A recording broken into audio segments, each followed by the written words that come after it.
Voilà, bonjour à toutes et à tous. Je me présente, David Bouillon, médecin généraliste depuis 1990 et j'interviens aujourd'hui concernant la prise en charge d'une personne âgée qui est confrontée à une infection ou à une thrombose liée à la Covid ou liée à une autre infection virale. Alors, cette prise en charge a été constatée par un huissier de justice, donc qui est détaillée de manière complète qu'une prise en charge commence d'abord par une personne âgée qui est en détresse, qui est en souffrance et qui a besoin d'aide médicale. Et donc, évidemment, on commence toujours par un appel téléphonique. Il faut que cette personne, cet âgé, cet aîné, ce senior, puisse joindre un médecin, une infirmière, un ambulancier, mais en tout cas une personne soignante qui peut le prendre en charge. Après avoir établi le contact, il y a une consultation médicale. Et là, j'interviens parce qu'il y a eu des milliers de prises en charge durant cette crise 2020 à aujourd'hui.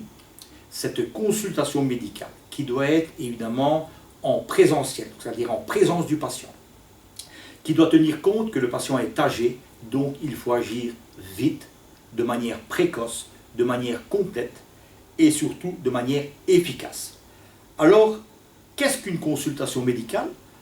Si ce n'est que d'interroger le patient, mener un interrogatoire, une anamnèse précise, complète, avec les allergies. Ensuite, il y a un examen clinique aussi complet. Il y a le moniteur qui vous donne des informations rapides, qui est la tension artérielle, qui est le rythme cardiaque, qui est la saturation en oxygène. Vous pouvez prendre la température, vous pouvez faire un petit électro, vous pouvez avoir un ensemble d'éléments qui orientent déjà le diagnostic. Alors, ce n'est pas suffisant. Le médecin généraliste a à sa disposition un examen urinaire via le laboratoire, des bandelettes qui peuvent donner une idée de la composition en urine en temps réel. Vous avez bien entendu des frottis et vous avez la prise de sang. Alors la prise de sang, voilà une demande. Il y a 4 faces. Mais évidemment, devant une infection, il y a des éléments qui sont, à mes yeux, prioritaires, capitaux, qui vont donner un sens au diagnostic et surtout lutter entre la vie et la mort. Puisque si vous avez affaire à une infection grave, urinaire, une pneumonie, une tuberculose, que sais-je, vous avez dans le sang, dans la prise de sang, des éléments qui vont augmenter. Vous avez la CRP, donc qui est un indicateur d'inflammation et d'infection. Elle va augmenter. Normalement, la valeur est de 5. Et bien, durant cette crise, j'ai eu donc des valeurs à 50, 100, 200, 300, 400 de CRP à domicile. Alors évidemment, il y a le tube bleu qui est l'indicateur du risque de thrombose, qu'on appelle donc les dédimères, qui doivent être en dessous de 500, personnes âgées en dessous de 1000, et bien là aussi, on peut avoir des valeurs à 2, 3000, 4000, 5000 et plus.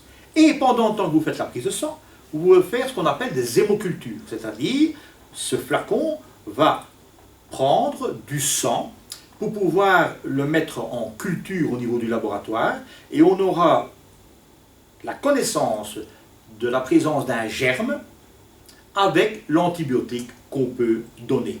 Vous vous rendez compte comme c'est bien complet. Alors évidemment, comme il y a eu cette crise Covid, on peut aussi évidemment faire un test antigénique.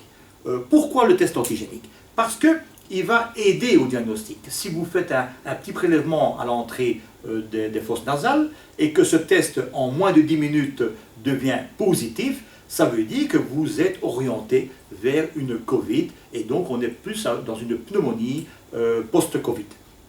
Et donc évidemment, quand le diagnostic semble correct, eh bien, il faut agir vite.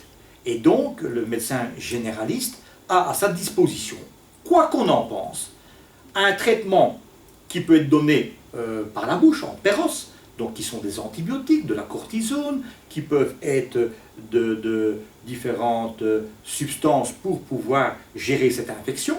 Mais nous avons aussi des traitements qu'on peut donner en intraveineux. C'est possible à domicile grâce à la collaboration entre un médecin et une infirmière, c'est-à-dire une perfusion, l'antibiotique dedans en intraveineux, et vous avez possibilité aussi de mettre de la cortisone. Et donc ça veut dire que ce traitement en intraveineux va agir vite, comme si on était aux urgences d'un hôpital, et donc plus on agit vite, plus les valeurs de l'infection diminuent, et le patient guérira de sa pneumonie ou de son infection urinaire parce qu'il a eu un traitement complet après un diagnostic qui est le plus correct possible. Alors évidemment, la cerise sous le gâteau, c'est que le médecin va aussi refaire une prise de sang quelques jours après pour confirmer que ce CRP diminue bien après le traitement, que les dédimères diminuent bien aussi après le traitement. Et d'ailleurs, pour les dédimères, j'ai omis de signaler que quand les dédimères sont élevés parce qu'il y a un risque de thrombose, nous donnons à ce moment-là des anticoagulants en sous-cutané ou par la bouche. J'ai oublié, excusez-moi. Alors évidemment, le dernier traitement possible à domicile qu'on a tendance à oublier, c'est que dans les pneumonies, le patient présente souvent, patient âgé, présente souvent une diminution de sa saturation en oxygène, qui doit être normalement bien au-delà de 90%, eh bien ça peut descendre en dessous de 90%, et donc on peut obtenir de l'oxygène à domicile. On fait une prescription, et cette prescription arrive chez le pharmacien, et c'est le pharmacien qui fait envoyer de l'oxygène à domicile via des distributeurs spécialisés d'oxygène. Donc, au nom de toutes les personnes âgées qui sont décédées par privation de soins, par privation de dignité, par maltraitance, une infection en médecine générale, ça se soigne, ça se prend en charge et il faut aller vite.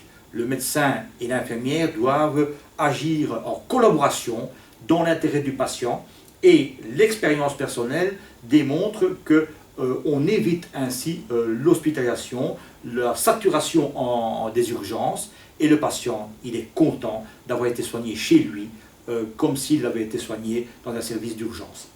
Voilà cette prise en charge que des milliers de patients âgés ont bénéficié et aujourd'hui, par rapport à l'histoire que j'ai vécue il n'y a pas longtemps avec Edmond de 89 ans, cette prise en charge n'est toujours pas automatique, n'est toujours pas réalisée et il faut se battre, battez-vous pour vos aînés, pour votre famille où il y a des aînés. Il faut, dès que vous entendez infection à domicile, il faut une prise en charge rapide, précoce, complète et en présentiel et pas par téléphone. Merci.